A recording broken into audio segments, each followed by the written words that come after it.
Welcome to Stoo's Secret Stash, where we do films about cars, music and travel. And today we're going to test what I guess you could call an English thoroughbred. Lots of English cars have graced our shores in Australia, and with mixed receptions, and one thing that you can say about them is they're always beautifully appointed with walnut, leather, powerful motors, sometimes finicky electrics, but always pleasing to the eye, and they have a cult following, I guess you could say, in small numbers. And I wonder what today's offering is? Well, stay tuned and you will find out. I'll be back.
The first thing you notice about this car is how whisper quiet it is. It's got absolutely beautiful manners, and Jaguars have been renowned for that. The way they drive, they glide, or shall we say, being a big cat, they purr, and it really does purr. It's just a delightful feeling. Road presence is just so obvious. It rides beautifully, and nothing too loud, because let's face it, Jaguar owners don't want something too loud and obnoxious.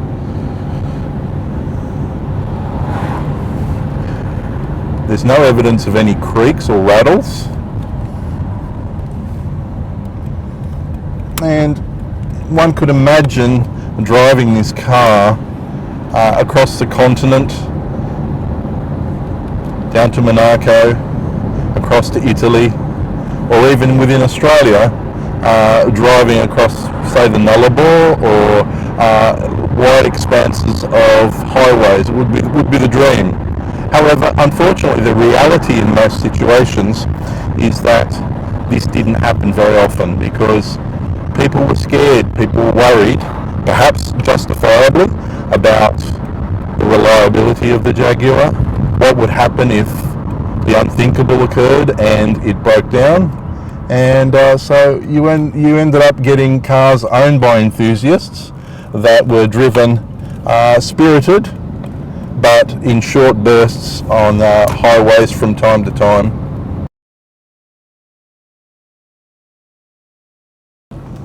So the Jaguar XJS, somewhat of an orphan in today's motoring world.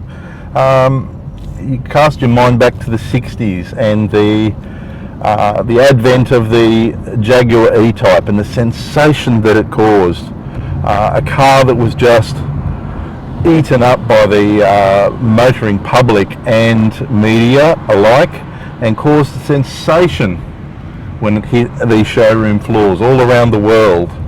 And a sight to behold. Started off with a 6-cylinder motor, whisper quiet, could be raucous if you really wanted to give it a hard time, and through to the 70s when the Jaguar E-Type, I guess you could say, became overweight, and started with the Series 3 was a V12 motor introduced. V12 motor in a Jaguar E-Type.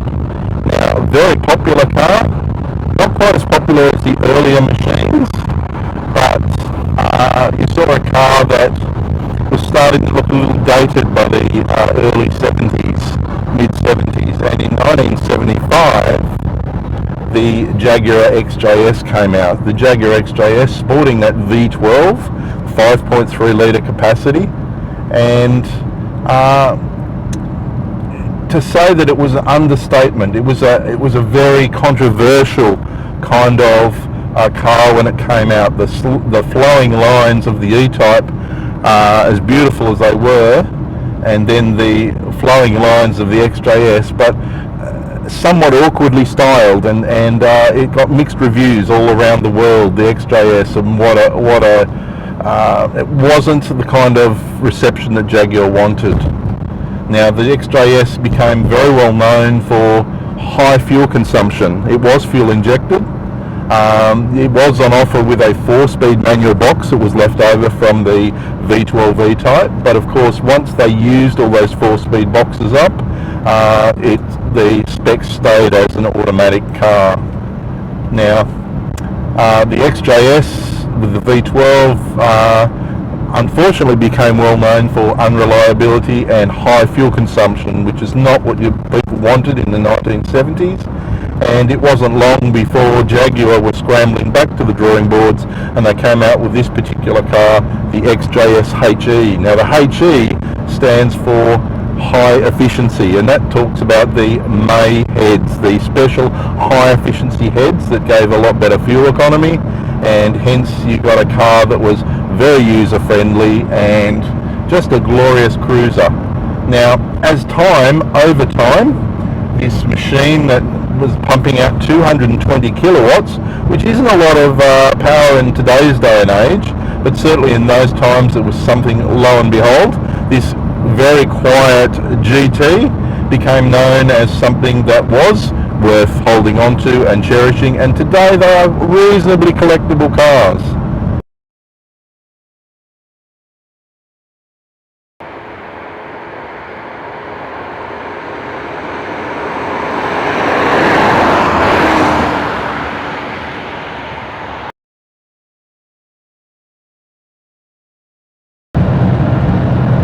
The XJS became very well known as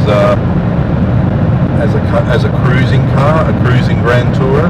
Not a loud, raucous one like we're used to in the 70s and the 80s, but a refined cruiser. and this is no exception.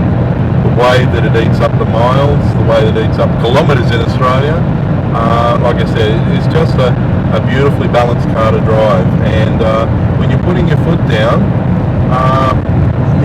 you can be forced back into your seat, certainly, but it does so in a very quiet, majestic way.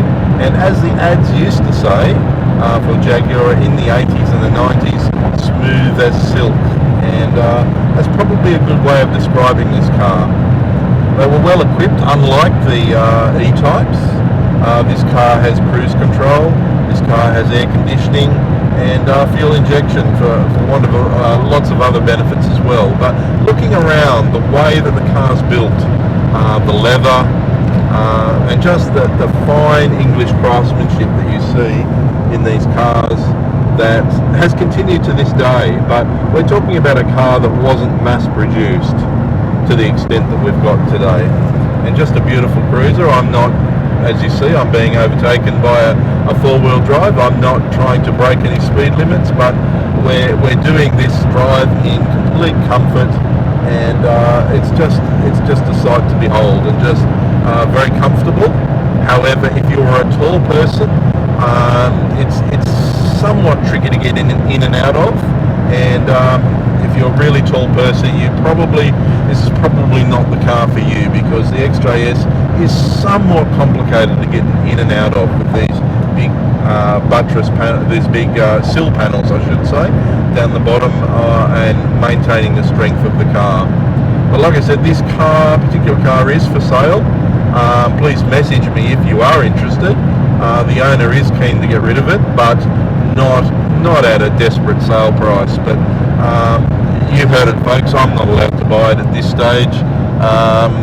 Unless he sells some toys. Unless I sell some toys. So there's some serious thinking here, because it is a car worth considering. Back very soon. Stoo's Secret Stash is back with you again, and today I've got an enthusiast here who doesn't own a Jaguar, owns another British car, and I'm just going to ask him for a couple of initial impressions on this red XJS. Okay, how you going, Peter? Good, mate, good. And you're a bit of a British car aficionado, I believe. Yeah, reasonably so, yeah. What are your impressions of this red machine? Absolutely stunning. I love it. Would be a car that you would happily own and put in your garage? On my bucket list anyway, mate, so yes, very much so. And what do you feel about the English workmanship of these cars and the cars that you own? Look, are they all that they're cracked up to be? And more. And more. Look, there's frustrations in them. Some of the things people say are true, some certainly are not. And yeah, that's beautiful. But it'd be worth the risk, you feel? Oh yeah, absolutely. Yeah, without a doubt. And there, folks, is the Jaguar XJS-HE 5.3 litres of V12 muscle. Not something the green movement would be terribly proud of, but this Stoo's Secret Stash is not necessarily about the green movement, but enjoying motoring at its finest. And there we go, we've got the finest there, and something to behold. What a sight.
Okay, there you have it, folks.